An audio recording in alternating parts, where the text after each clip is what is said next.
Welcome, everybody. My name's Gary Fortney, and this is The Trend.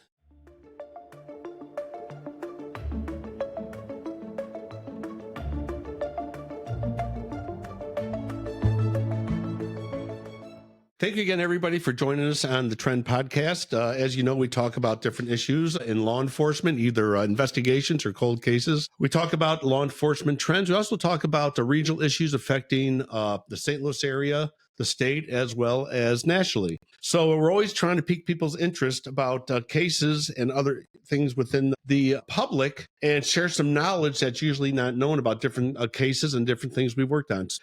Today, we're going to talk about incidents that happened in 1993. I know it was a long time ago, but some of you out there that are older or may remember from 33 years ago, there's a very, very critical case that went on, and this caused fear in the entire St. Louis area. And these are the 1993 child deaths of three young ladies, three children. One was Amy Bone, one was Angie Hausman, and the last was Cassidy Center. And all three of these cases were investigated as homicides.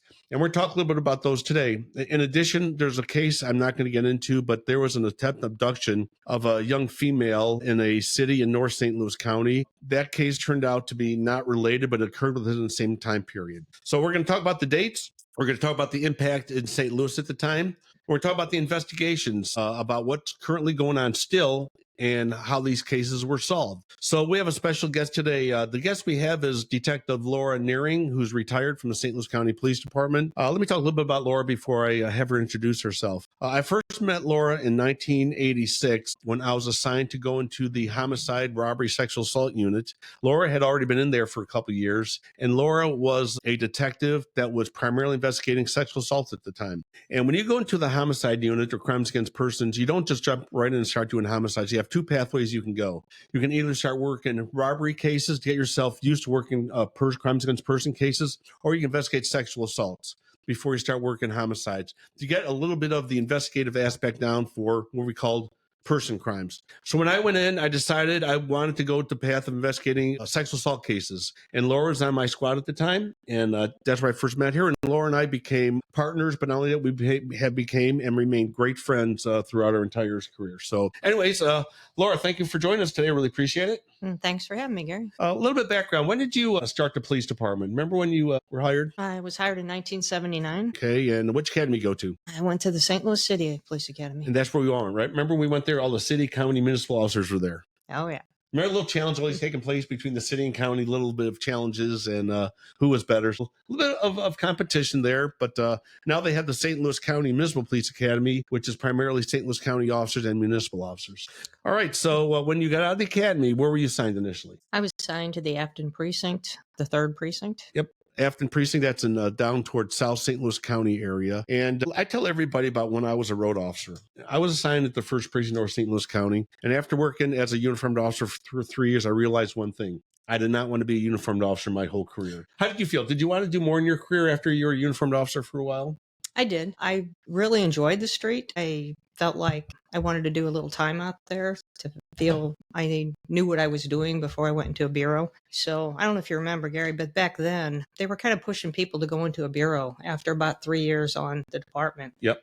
And for me, I really didn't feel like that was enough. And at the time, they were looking for women to get into the bureau. And I had to tell them several times that I'm not ready. I don't want to go. And basically, by the time I had 5 years on, I thought, now I'm ready. So that's when I started putting in for positions and was fortunate enough to get into sex crimes. Think about this real quick. Laura's a police officer, and they're offering her to be a detective. And she has the forethought, hey, I'm not ready yet. Let me get some more time and experience out here. And I wish more young people do that. I don't want to make fun of the younger generation, but a lot of younger people want to hurry up and jump right into things before taking the time to learn and have aptitude. And so your waiting, I think, benefited you a lot in your career. Feel like it did benefit you when you went into the Detective Bureau? Oh, it did. I felt like I planned ahead. I mean, I started out as a cadet with Kirkwood. I was a dispatcher at Kirkwood. And then I came to St. Louis County as a police officer. So I really felt like since the time I was in my late teens, I knew what I wanted to do, and I just focused on getting there. That's what I'm always curious about. What caused us, or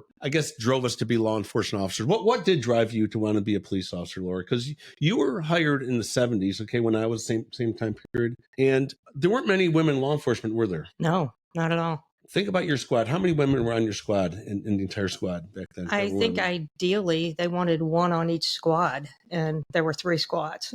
And think about that. Think about the women that were not in law enforcement. So you were part of the early trend in St. Louis County Police Department, I would say, of becoming a woman in law enforcement. I think has been a big benefit in entire law enforcement communities. Anyways, especially knowing you, because I've got a chance to meet you, know you along the ways. So you get assigned to the Detective Bureau after 5 years, and you went directly into the sexual assault unit. Is that what you did, Laura? I did. Did you work with anybody, kind of getting your feet wet a little bit, or kind of a learning curve, right, to investigate those cases? Yeah, if you were, in that unit, you really all work as a team. And even though you're kind of divided up between cases you're going to be assigned to, whether that be sexual assault, robbery, or homicide, we worked everything together. So, Laura, yeah, we were talking about when you go into the crimes against persons unit, eventually you're cross-trained to investigate anything, right? So, yes. Yeah, you went into sexual assault, and when I came in, I decided to work sexual assault, and you and I were partnered up for a long time. We were. And I can tell you that my initial investigative career, I was a burglary detective for quite a few years, about 3 years. And I was asked if I wanted to go into the homicide unit in crimes against persons. When I went in, again, I wanted to develop my skills, and I was assigned to work with Laura. And I can tell you, I learned so much from Laura. We really worked well together, and we solved a lot of cases. We had a good time in there. By good time, I mean solving cases, and enjoyed what we were doing, helping the community. So we did. So anyways, as things progressed, we started to develop our careers a little bit more. You started working homicides and different types of cases, right? Yes. As I did too. And then we developed some pretty good investigative skills. And back then, they rotated detectives out every 5 to 7 years. And I felt it was not enough time to really develop your skills to be a detective. And I was basically removed from the Detective Bureau, not because I did anything wrong, but because my time was up. I did a full 7 years. And so I applied for and got a position to teach at the police academy, which I did for a number of years when the police academy first opened, the St. Louis County Police Academy. And in 1993, mid 1993, I was not done being a police officer, so I asked for, and I was transferred back into homicide with Laura. And so, believe it or not, she was still in the unit at the time, and Laura started working together again. And I think my time at the academy developed my skills a little bit more. Yes. So let's go to 1993. So we were working, and there was a couple of cases that happened in 1993 that piqued the public's interest, all right? Let me get into those a little bit. First, on October 4th of 1993, there's a young lady named Amy Bone. Remember the Amy Bone case, Laura? I do. And Amy worked at West St. Louis County restaurant in a mall area. Amy was reported missing, and she was murdered, and her body was found in Montgomery County, Missouri. And so that was October 4th. Now think about this date. On November 8th of 1993, there was an attempted abduction of a young lady in a municipality in North St. Louis County. She was recovered. I don't want to talk about that because she is still with us, so I don't want to talk about that case too much. On 11/18/93, which is 10 days later, a child by the name of Angie Hausman was reported missing from St. Anne, Missouri. So 10 days after the attempted abduction in the municipality, we have Angie Hausman missing. And her body was eventually found in the Bush Wildlife Area in St. Charles County. And then on December 1st of 1993, less than a month later, we have a young lady who was 10 years old named Cassidy Center. And Cassidy Center was reported missing, and we're going to get into that case a little bit more here because you and I were actually some of the lead investigators, right, on that case, Laura? We were. Remember those days? Yes. So Amy Bone was 20 years old, which I can still consider a young lady at the time that she was abducted and killed. Angie Hausman was 9, and then Cassidy Center was 10 years old. And back then, when the Cassidy Center missing person case was reported, we were fully aware of these other cases. Laura, what was the thought back then when you were responded to and arrived on the scene? Because you were the lead investigator on this, right? I was. And you and I worked together on this, so we kind of were partnered up. Talk about your thought process at the time. Well, you're looking at a 3-month span where, 4 incidents occur involving these young women. And obviously, 3 of them are found deceased. They had been murdered, and it created a panic in the St. Louis area. And it also, police officers were all involved. When Cassidy happened, since we were already looking into the other ones, several people responded to the scene of Cassidy Center that were already working the other investigations because right away they thought this could be linked. Yeah, and that was the thing back then because we all responded that night. We'll talk about the time response and a little bit more details about what happened. So, back then, all of us were fully aware of the two other previous cases, and the young ladies were abducted from one area, and the bodies were found in different jurisdictions. We had Amy Bone found in Montgomery County.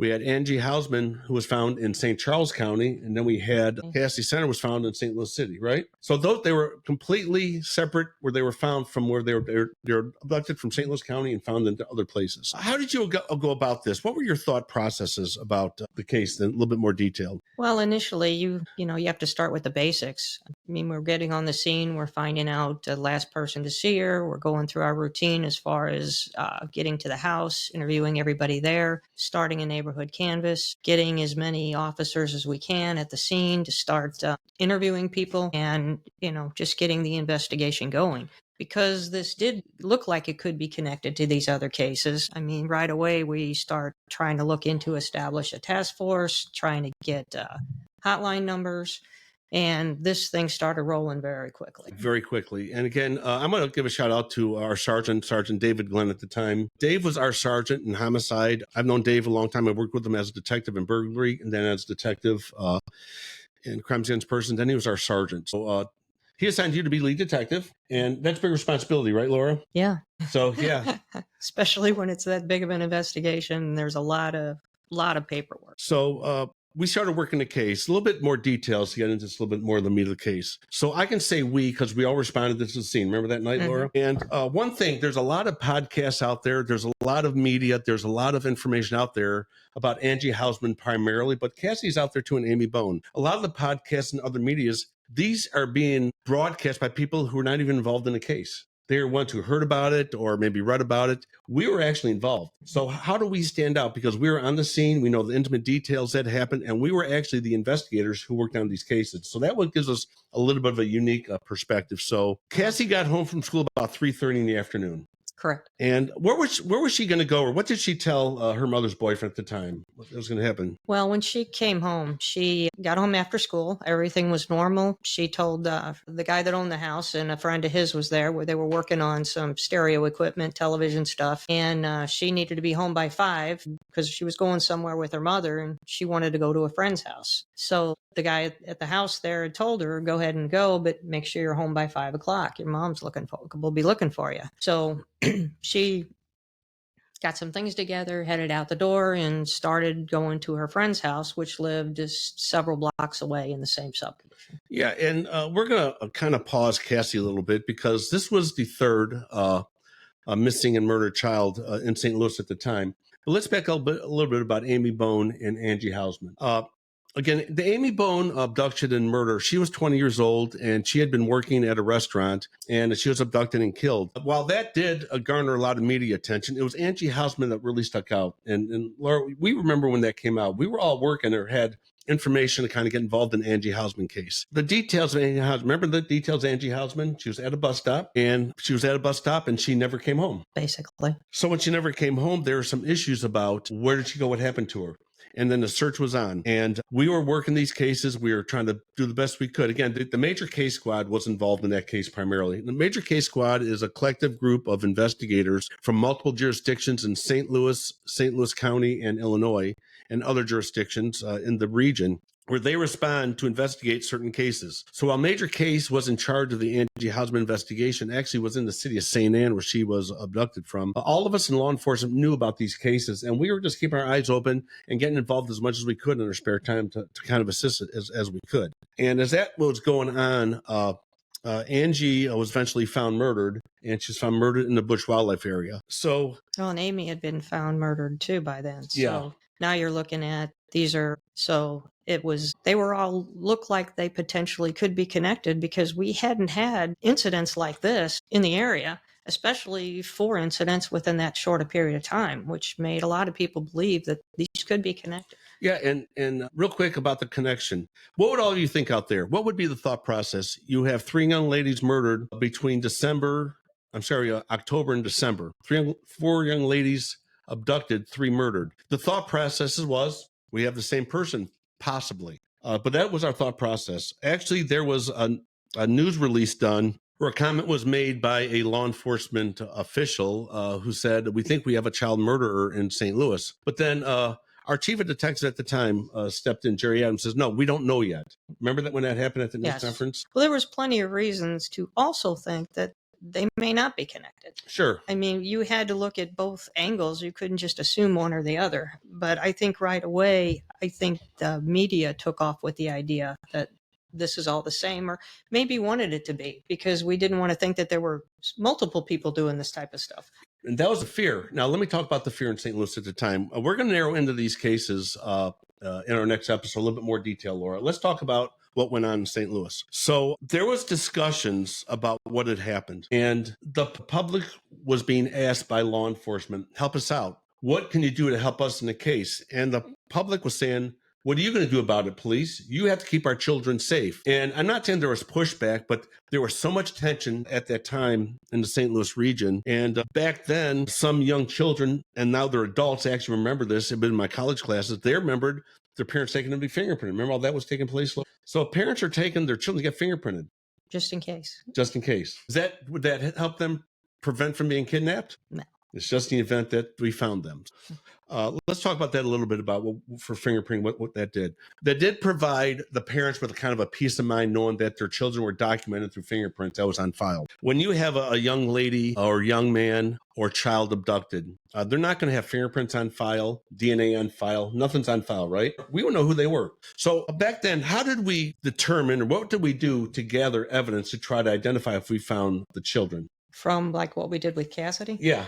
Well, in her situation, her being abducted, there's always that possibility they're going to be fine. You're going to find him at a friend's house. Or if the worst happens, you may need to identify him. So what do you need to do that? Well, you may need hair. You may need saliva samples. You may need any type of clothing description or, jewelry that they might have been wearing. Anything you can get that down the line, should you come up with some evidence, you might be able to use that to help make an identification. Exactly. And that's called reverse identifiers. What that means is we got known, I say we, I mean, it was the entire collective group of crime scene investigators and all this. We got known samples from Kedzie Center's house. And again, where's the best place to get DNA from an individual? And it was toothbrush, right? Toothbrush. You can hairbrush. Get it. Yep, hairbrush. Now, again, it had to be the follicle. So if hair is pulled, you have the follicle, you can get DNA from the hair. Fingerprints. The best place to get fingerprints of a young child is their book bag, because they're the only ones that have the book bag or have papers or books. So we did get her fingerprints. And we did do forensics on her bedroom. So exactly we right. have all that. Her bedroom. I'm going to talk about that a little bit, Lara. I don't know if you remember this or not, but remember the mother wanted to sleep in her bed? Remember when that was going on? Cassie's mother was so visibly shaken by what happened that she slept in her bed for a long time. She said, I want to feel the presence of my daughter. And that's heartbreaking when you hear that happen. That was just part of like a personal aspect of this. So we did get the personal identifiers, and that helped a lot with identification of Cassidy in this case here. But the time in St. Louis, you used the word tense. I think it was actually worse than that. Remember, Laura? It just never stopped, did it? So remember we were working 7 hours or 7 days a week? 7 days a week, probably 12 hours at least. Yeah, 12 hours at least, sometimes 12 to 16 hours a day, all of us. We were getting exhausted, but we wanted to stick with it. So, the panic in St. Louis, the parents. One thing I remember specifically is no parents, I can't say no, very few parents allowed their children to go to bus stops and get on a bus. They did not let them do that. They drove them all to school. There were lines at schools dropping the children off to go to school. Everybody was afraid their child was going to be next. And I'm going to say it turned into almost panic in the St. Louis area at the time. Again, I've talked to a lot of young people in my college classes who were aware of that at the time. They were actually young. And so anyways, I did have somebody in one of my police classes. He's a police officer who was actually in the same class as Kedzie Center. And he was really upset when we started talking about the case. And he described how he felt when Cassie was murdered. And he was 10 years old at the time, too. Now he's a police officer.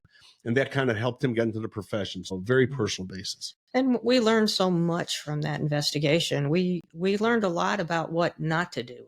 Yeah, we're going to talk as much as we learned about what to do.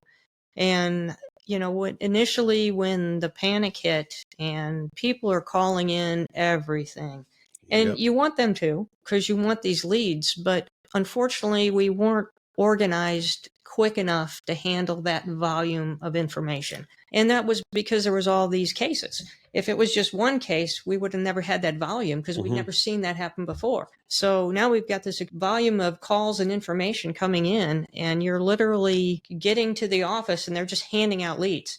Go look at this, go look at this, go look at this. And we were just run ragged, and we were so thin because we didn't have enough people to look into all these leads. Laura, you're so right, because I remember back then you and I were assigned to the task force. They did not have many detectives. We were assigned to the task force. We had over 100 investigators at the time. We changed that a little bit later on, and we were getting pressure to solve the case. The community, the police departments, everybody felt unsafe. So we were in kind of a difficult bind there. So by the time Cassidy was abducted and found, Amy and Angie had been found, correct? Yes. In their murder cases. And so there were some discussions at the time about what are we going to do law enforcement regarding the death of these 3 young ladies. And they decided at the time to form what was called the St. Louis Area Task Force. All right. And the St. Louis Area Task Force was comprised of all jurisdictions where the children are either abducted from or bodies found. So, we're going to get into that a little bit more detail about the mistakes and learning that we've done, because that's why I teach a class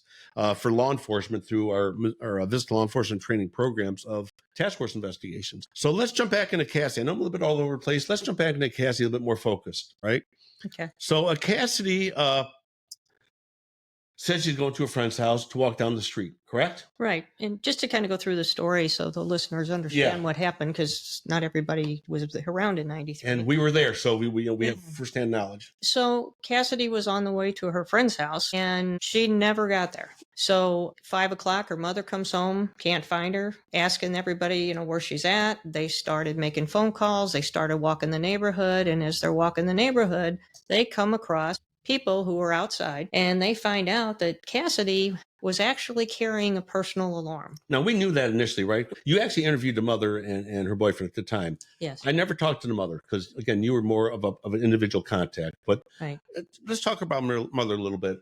We talked about credibility and how the feelings are. You felt pretty comfortable that the mother was sincere in everything she was telling us, right? Yes, I did. And that's a big part of it, too. So the mother talked about the personal alarm, right? About what Cassie did? Well, she had the alarm, and right before she left the house, she even had the gentleman that was there check the alarm for her to make sure it was working properly. So she leaves out the door. Well, this alarm ends up going off several blocks from her house, and there was people in the area. One of them was working at a house, and when he walked out to his utility truck, he hears this alarm going off. So he walks up to the alarm. They're trying to figure out what it is. The guy realizes he's seen these before. He's looking for the pin that goes in it to stop it. So they're trying to shove things in there to stop it. They think they wrapped it up with electrical tape just to quiet it. And then they left it where it was at. So when they explain this to him, then now the panic starts setting in, because now mom's realizing, why is her alarm going off here? So now they're getting really scared.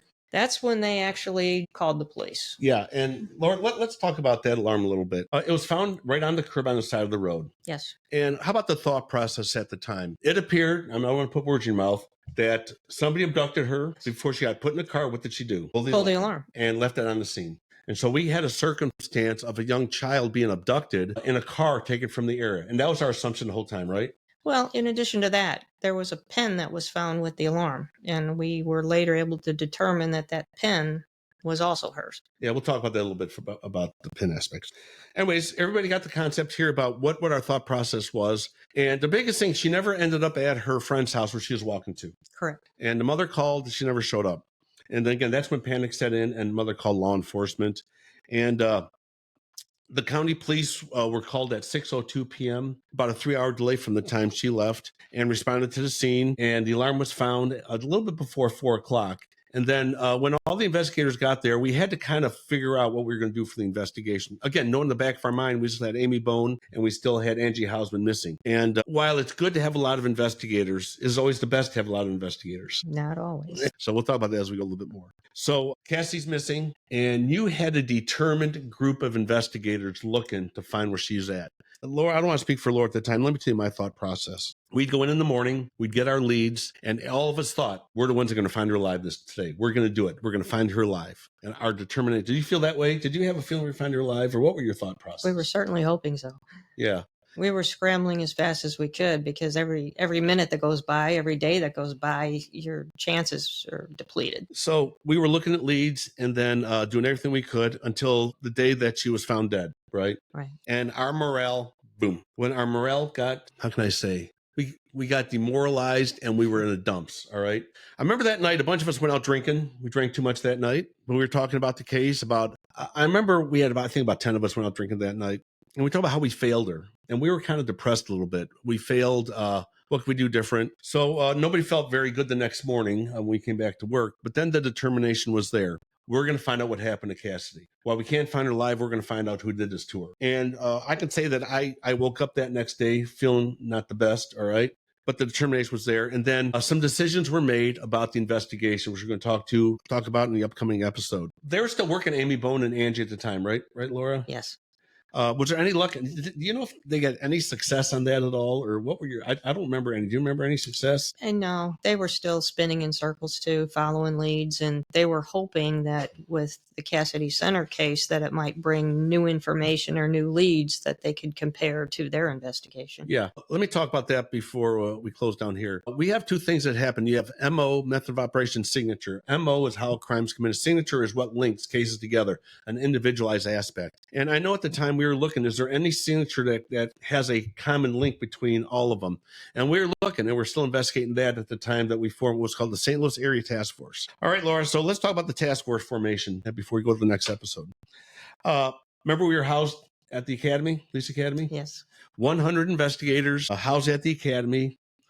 And did you want to say it was organized? Or how would you word 100 people going in there at different times of day and night? So I want you to be honest about this. Yeah, it was incredibly disorganized. What do you think caused that? Well, we had too many leads. We had too many investigators, and we had too many media people. How about people in charge? I don't want to beat up the command structure. Was there certain people that wanted to run it and other people should have and weren't? Was there a power struggle in a way? Well, you run into that a lot, unfortunately. Sometimes there's people that have the ear of certain people, and maybe what they think we should do is going to come first before maybe what we should do. And if the media is involved, if they have a lead, then you better take that one first because they're keeping track of how long it took you to follow their lead. So, in a sense, we're running down leads that we felt were no good to begin with, but because of who gave it to us, we better go check that one out first. And we really needed to develop a form of triage with these leads that we weren't able to do until sometime later. Yeah, and that's when we actually started fixing things. So I don't want you to think that the whole investigation was out of control. This organization, and why was that? I don't want to say it was new to St. Louis, but this was new to us, right, Laura? Yes. And Laura and I have been police officers about 13, 14 years at the time, and we knew what we were doing. But again, it's still a new concept of task forces involving the deaths of these young children and the determination. I'll say my own perception. I think there are people trying to run the case or run the investigation that weren't part of the actual homicide unit. And I think there were some people that were working the case that didn't, I think, had the full experience they should have done so, where I think that it should have been done more by the people who are familiar with working crimes against persons, homicide, robbery, sexual assault. Did you see that too, Laura? Totally agree. Yeah. There were people that were given probably priority leads that really should have went to people within the Crimes Against Persons Bureau, and they were being handed out to people that really didn't have the experience to be following those leads. Yeah. And before we leave, we got about 2 minutes left. Let me explain. We would go in there one day, and we were working, I think, 12 to 16-hour shifts, 7 days a week. I'd get a lead on Cassidy Center one day. Next day, I'd get a lead on Amy Bone. Next thing, I'd get a lead on Angie.